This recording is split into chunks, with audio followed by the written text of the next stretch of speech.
Welcome to our channel. Today we how to restore time machine snapshots on a new Mac, detailed guide step by step clearly. Begin by powering on your new Mac. Ensure it is connected to the internet and that you are logged into your Apple ID.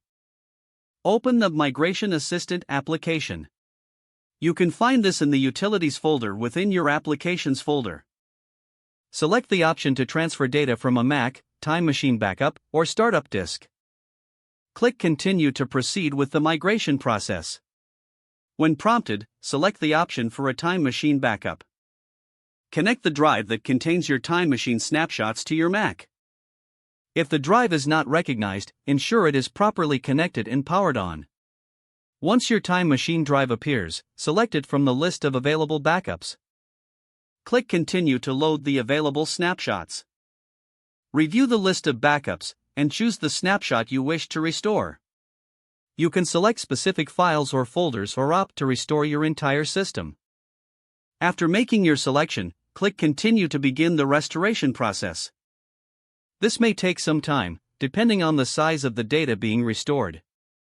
You will see a progress bar indicating the status of the restoration. Once the process is complete, your Mac will restart automatically. After the restart, verify that your files and settings have been restored as expected. If you encounter any issues, check whether the Time Machine drive is functioning properly.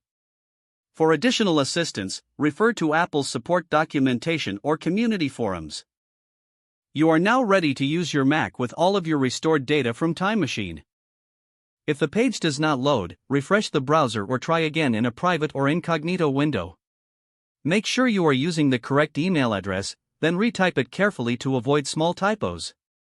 If your password is not accepted, use the reset option and create a new strong password you can remember. Check your spam folder for verification or security emails, then complete any requested confirmation steps. Enable two-factor authentication if available to improve account security and reduce unauthorized access risk.